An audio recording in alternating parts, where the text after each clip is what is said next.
Welcome to the Machine Learning at Home. Today I will speak about dimension reduction. So dimension reduction can be simply taught like a method which will reveal the shades of multivariate clouds. So data is typically multivariate, but with dimension reduction we make it 2-3 dimensions which are accessible for our brain. And of course the most natural way to access results of dimension reduction is to plot it. Let us do it. So first of all, we'll simply reduce dimensions of typical iris dataset with principal component analysis, which is one of the most frequent methods of dimensional reduction. So object will be iris P, and we'll perform principal component analysis with a function PRComp of whole data except variable number 5, which is a species data, so we don't need it. And of that data we need only X component and first two principal components, first and second. So this is it, and now we can plot it. Plot iris P. Okay, this is not very clear. What is it? Because there is no labels for dots. Of course, we can see these shades of multivariate clouds. So frequently, people try to somehow designate groups within this plot. One of typical ways is to use color. Color will be equal to iris, the variable species, variable number 5, which was skipped in our principal component analysis. That's easier. Now we can see species of iris as different color. We can also employ the point shape. For example,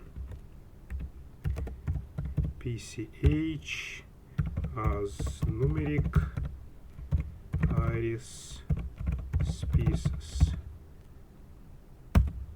And now we also have for each species the different type of point, which make them even more distinguishable.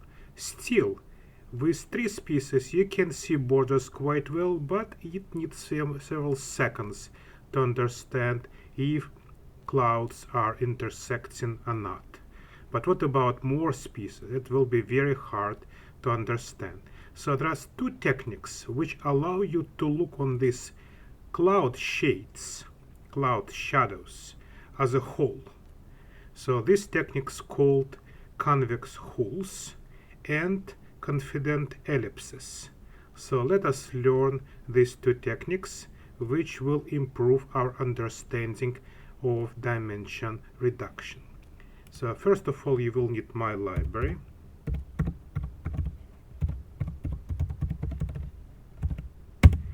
And if you don't have this last version of the package, I will encourage you to update it at least to the version 1.11 with the command update.packages and then shipping off in quotes. That should work on all systems. Now we are going to designate our shades of clouds with convex holes. Convex hole is a method which will connect the most marginal dots with lines and will make kind of polygon which will separate dots of one species from dots of another species. So let us perform it exactly right on that previous plot, because the function holes will simply add these polygons to the plot. So holes will require iris P as a first argument, and also we need to tell which groups we want to emphasize. Groups will be equal to the same iris species.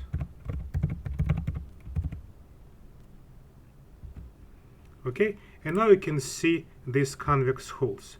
So to me it's very straightforward easy to explain methods of accessing results of dimension reduction. Immediately, you don't need to think. You immediately see that one hole is not intersecting, one species is separate, whereas two other species are intersecting. So that's the most visually accessible result. So which are which? You can of course provide the legends. Rule is simple. There are three species of iris. One name is setosa, second is versicolor, and third is virginica. If we arrange them alphabetically, setosa will be first, then versicolor, then virginica. And colors in R go from black to red to green. So logically, black is setosa, red is versicolor, and green is virginica. But we can make the legend and we'll show it to people. So legend will be, let us see, top right position is probably best. So top right. And then we need a line type to show lines of different color. And then we need some legend. Instead of typing species name, we can simply say levels of iris species. So that will save us some typing. Plus we need colors. Colors are 1 to 3. Black to number 2 red to number 3 green. 1 to 3. And now we have this legend, which will say exactly what I said few seconds ago. Setosa for black, versicolor for red, and virginica for green. Okay, so this is the convex hole method, which will simply, kind of fence these clouds with lines. Next method, which I'm going to show you, are confidence ellipses.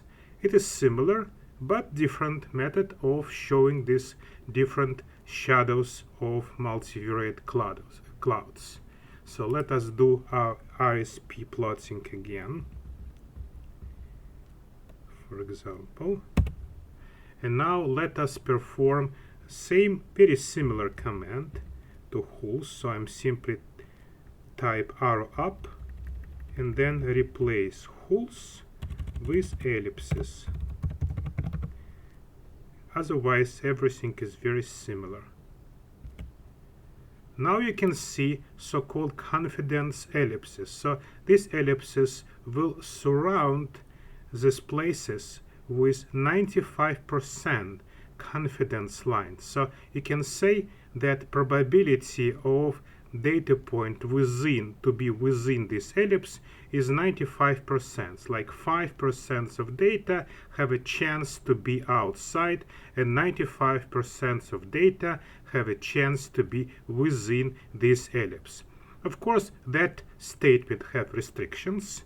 So, for example, distribution of points should be normal, but generally ellipses, even without proving that distribution is normal, are appropriate for any kind of data, parametric and non-parametric, and especially while working with these two-dimensional dimension reductions. So ellipses has a very big difference from holes. As you see, some dots are outside, so ellipses naturally, by their nature, allow us to see which data are likely outliers, some unusual, outstanding dots. That's a big plus of ellipses.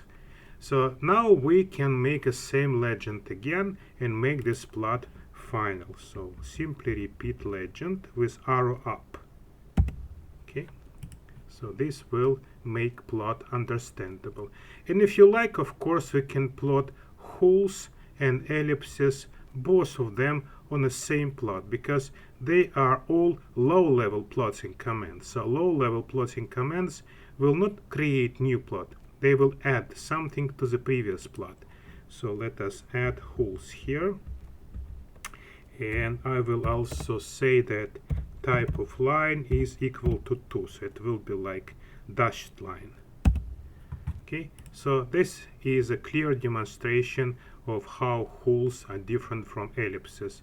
Again, for all these marginal dots, they are on a border or within holes, whereas in ellipses, not all points are within the ellipse. Both ways are good to understand what is going on with your data projection or dimension reduction. These methods are appropriate for any method of dimension reduction, to principal component analysis, and a whole variety of different methods from TSNE to multidimensional scaling and many more methods of dimensional reduction. So holes and ellipses. Thank you very much.